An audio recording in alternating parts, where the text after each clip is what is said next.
Hope you've had an amazing week.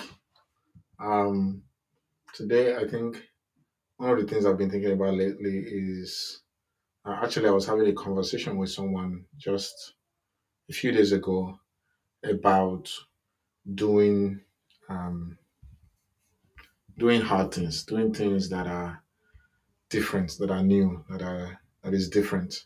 You know, um, I think one of the most interesting things I've found is that as adults, if we are not careful, there is a tendency to fall into certain patterns. Again, which is not necessarily a bad thing. I think also it helps. But what I've also realized is that if you're not also very careful, what that means is you could go for months or years without necessarily experiencing new things. Uh, for one, as a person, I'm the kind of person that likes my meals in a certain way. I like certain type of meals, but also being open to trying new meals or trying new experience, because at the end of the day that is part of what I think is the beauty of life, is the experiences that we get to have. you know I feel like the one of the biggest things we get to keep, again, except you have dementia, of course, is the memories of our journey, both the beautiful and challenging parts of that journey. And so a lot of the time I think to myself about how do we intentionally create some of the experiences that we want to have. you know how do we intentionally build the kind of experiences we want to see, and in a world again where, and I completely understand, because that also can seem to be like a luxury, because in a world and a society where there is so much pressure and demand and expectation, and in a world where with social media where all of this information is coming to you right at you every single time, sometimes it is quite a lot to not get caught in that cycle, in that race, in that rat race, unintentionally, of course, where you end up not actually having the capacity to breathe. It's like everything is overwhelming at the same time, you know. And you wake up one day and you look back, it's been months, it's been years, and you just wonder, what are you doing? You're literally just working to stay alive. You are actually not living. So my challenge to myself and to a lot of my friends has been, in the last couple of days, has been being very intentional about living life. You know, um, being very intentional about living life, about the experiences we want out of life. Again, a lot of the time, most people start paying closer attention to that when maybe there's a near-death experience, or there's something that really triggers them and makes them pause and really reflect and see and appreciate the the beauty and the intrinsic nature of life itself. But I don't think we need to wait till we are in those kind of position. You know, I think it is, and a lot of the time as well, we tell ourselves we would pay more attention to other areas of our life when we hit a certain milestone. Once I hit that financial number, I'll rest a little bit more. Once I achieve that project, once I launch that, then I'll get to sleep better. Once I do this, I will. So we are always putting it um, just in the future, just a little bit more, just a little bit more. But one thing we know as human is that it is never truly enough, except you. And again, except you find and define what enough is, and you find contentment in that, in different areas of your life. So what is enough? What is, and how are you ensuring that every day, every week, every second of your life, that you're doing the things that you truly enjoy with the people that truly matter? Because I feel like that's the most important thing. you know the work would never change. Again, there are weeks where it almost feels like just a blur. You start from Monday, and it's all with all of its intensity, and before you know, it's already Friday. And like, where did the week go? And you're like, okay. I have a bit of weekend to rest. But before you blink again, it's Monday, and you're 2 weeks have gone, 3 weeks have gone, 2 months have gone. But then, if you really get to pause and think about it, the question you start asking yourself is that all there is to life? You know, uh, is our lives all a function of um, all a function of um, just walking? You know? Um, so I'm trying to drag one of my friends in. Hey Hey, man, how you doing? hey, how's it going now? Sorry, I'm currently at this motorsport space, but yeah, happy to join. I mean to do this.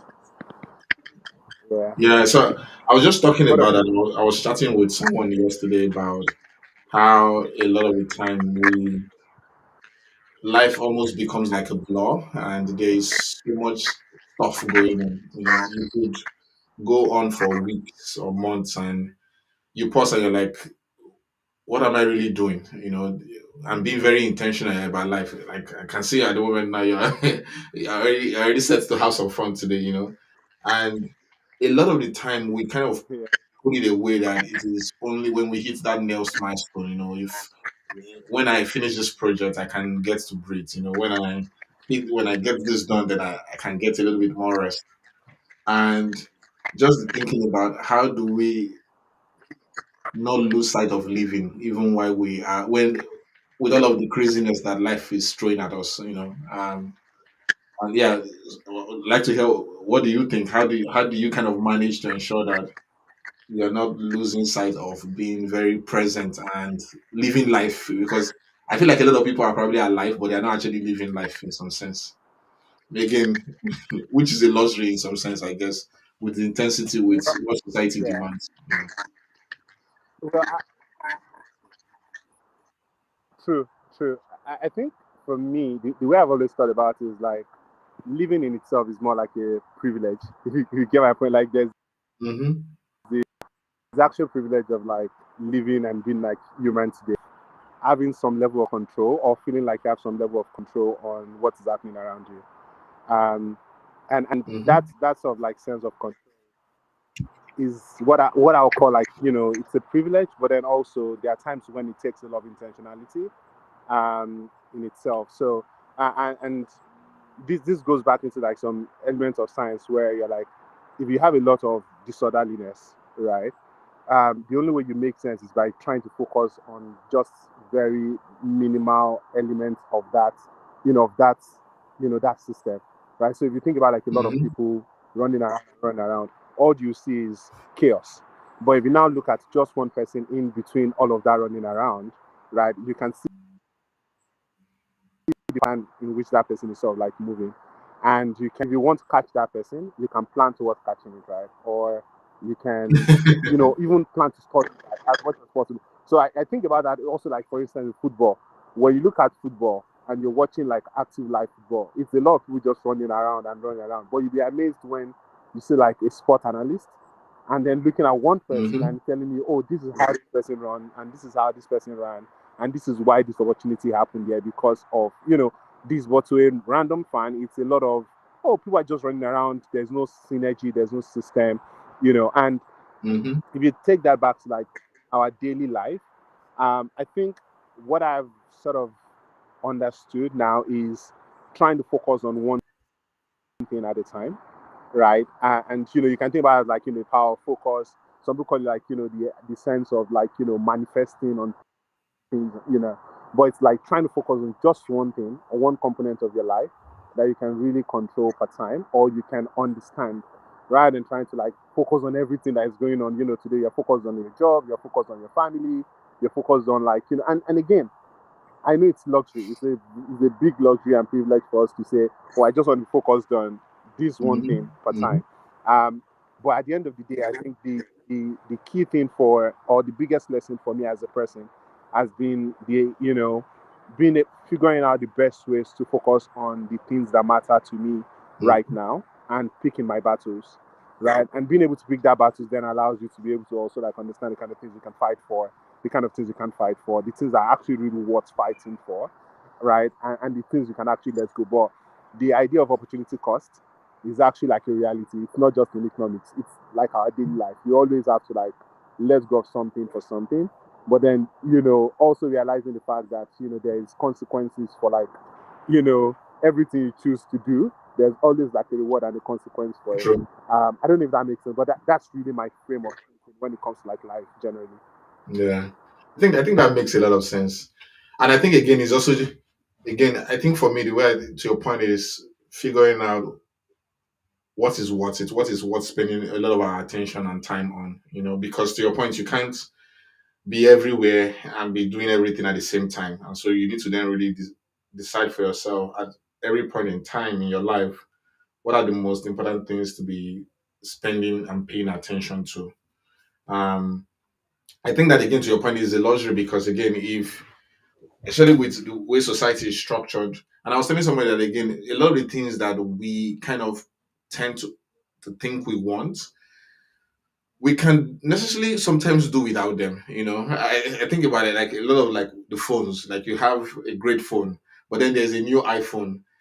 You could probably live without the newest iPhone, right? It is, yes, it has some upgrades or functionality it gives you, but it's more like a marginal utility it brings at that point in time, you know.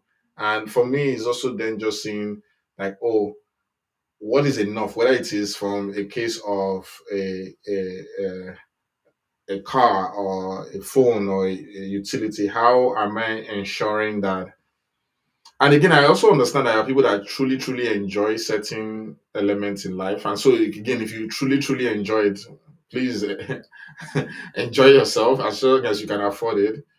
But that that nature of man and that demand or that need to always keep pushing and trying to find the next thing and the next thing and the next thing. And I'm like, if for most people, if you do not, again, I think that in different parts of your life, you will find contentment in different levels, but in certain parts of your life, is that you are allowed to then be to go all out and chase them and chase that dream. But again, to your point, is understanding what the cost is in that sense. And I think that one of the things I'm truly grateful for is again like friendship and the time you can go spend and the luxury to be able to even go and spend time and say, hey, you know what, this weekend I'm hanging out with the boys and just being present, Yeah. Yeah, So I'm not sure you can hear me. Can you hear me? yeah, I can hear you. Sorry, can you hear me? Oh, great. I think I was going to say that, like, there's, so again, if you think about it, right, it still goes back into like, I mean, yeah, there's still a part of us being grateful for life luxury, and it's so weird that you can't really talk about this without, I mean, talking about the fact that there's luxury of you being able to like make that choice, but then also there's also like luxury of where you live, right, and the society that you kind of find yourself in. So that there are some of these elements that the mere fact of the actual location that you find yourself, kind of things you get to do and the kind of things you actually get to enjoy, right? So, You know, um, I mean, there's before something I think you before was pointing out to 2023, me about somebody saying that in your 20s, the most important thing you can do for yourself is deciding the environment you live or where you live, essentially, because your yeah, environment has the biggest impact on your life, period.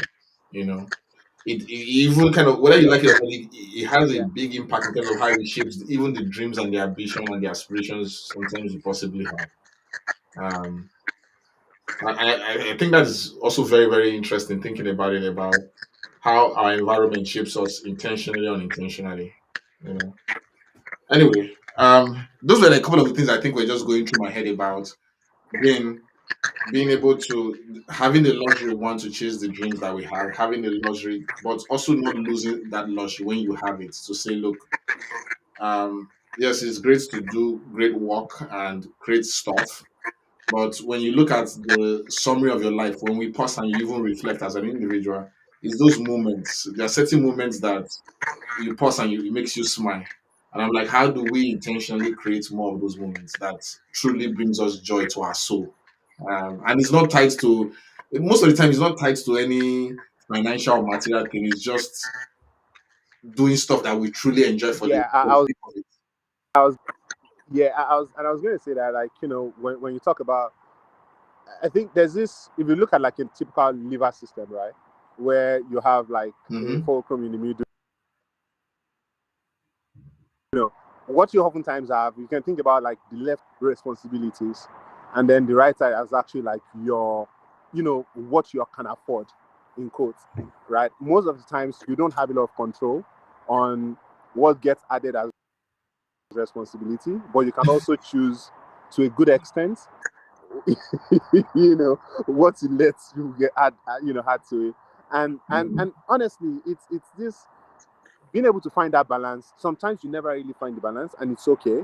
But you cannot also afford to like use all your energy to sort of like lift up the weight towards finding balance, right? So being able to also like part time understand and figuring out what battles to actually fight is essential. I mean, and that's why, for instance, you see like a typical 25-year-old, they have the ambitions of like a 40-year-old, right?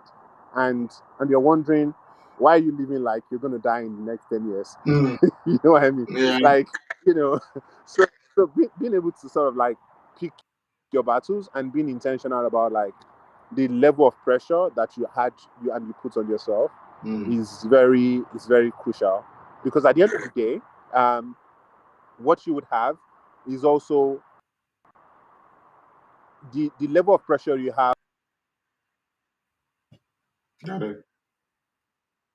If you think that you have to make $1 million in the next 2 years, it actually really matters, and you're probably worse off in the Mm, next 2 years when you've not made that $1 million, right? Because at the end of the day, like, you've missed out on the opportunity to be able to, like, spend time with the people that you love and care about. But then also the things you're really chasing, you're not getting there. And the only things then we now, sit back and be like, oh, I tried my best. But like in the real sense, you can actually enjoy that entire journey towards that, and picking, you know, being able to decide, why do you need $1 million, for instance, mm-hmm. and would you enjoy life better if you don't have $1 million, for instance, and you have all of these people, and you can still be like a very happy chap, and continue to work towards, like, that That goal. goes. So I think, again, being very methodical is essential, not running. I mean, we live life like it's a race, but in the real sense, life is not running. Life is just going on its own. But we're trying to like race against what we can technically, in quotes, control. I mean, that's really the way I think about it. But yeah, So, that's how just do you, or what are the things that you do to kind of find that balance, or that helps you keep that sanity through all of the mess of it? Because again, I find that is finding that is almost like, again, to your point, that how do you ensure that, how do you self-regulate in that sense, that you're not trying to chase life in that sense, where it feels like, and you're always kind of keeping yourself grounded? yeah. How, what do you do to kind of help keep yourself grounded in that process? So I think for me personally, and I use the word personal in capital, that it boils down to this general idea that thing that you have in life is static, right? So if you Hmm. buy the best car today, tomorrow is no longer the best car, right? So the feeling that you have about that thing is really momentary, right? And Mm-hmm. the question is, how many things are you willing to like sacrifice for that? Um, so most times, my question is actually, um, you know, do I really need this thing? Or right now, it's more like, oh, I know the kind of things I actually really need to be at peace. So I'm optimizing for peace at all times. So it's more like, oh, if I feel troubled, I can tell why I feel troubled, Hmm. right? And I think I've also, privileged, maybe, I've also got to the point where, like, I'm not troubled about money, and I'm not troubled about, like, oh, where I'm going to get, or so my fear is not, oh, I'm going to be broke tomorrow. You know what I mean?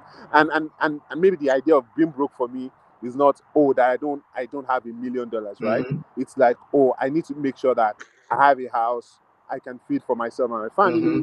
family, I can do the basic things that I can spend time with my friends, and life basically, and you're not in debt, right? And life can sort of like just go in that way, right? As much as possible. So that is really how I think about it and I sort of like process life generally.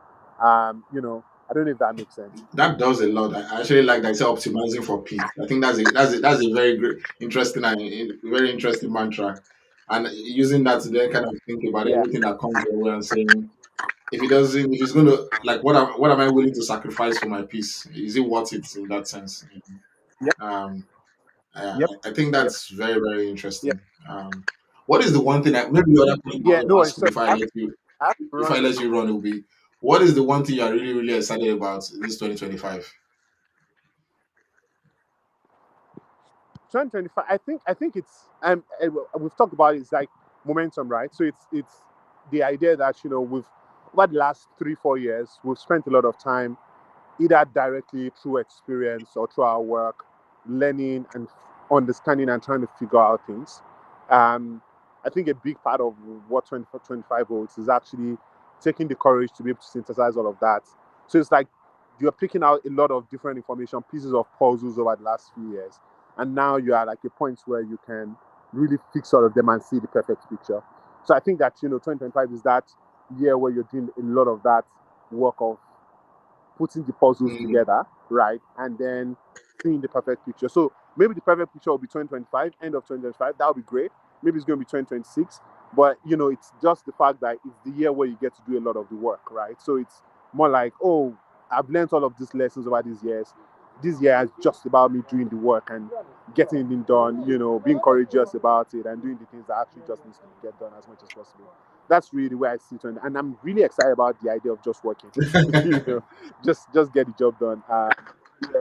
And I think also for me, it's more like where I've also, I mean, my friends that I've spoken to, it's also like that point for them as well. So, you have people that are actually starting their startup this year. I mean, and they're just excited about doing it now, right? mhm. People have decided to be like, okay, well, I want to try something new. You want to travel around the world, and that's great. And it's just that idea of people deciding to do things now. Mhm. And I think it's exciting because then you're not just talking about work, you're not just talking about, the sad things about life, right? And they're just exciting things, new journey, new experiences and adventures, for people to try. So yeah, I think that's it for me. But I have to run now, man. No worry, Thank you so man. much for having me. Thank you. Enjoy the rest of your day. Okay.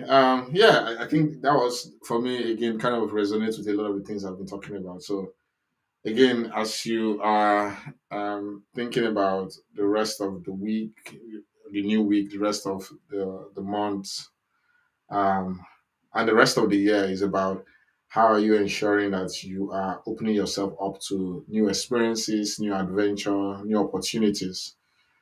This week, if there's one thing I want you to try, is try saying yes to something new, something different, something you've not tried before. Opening yourself to new experience.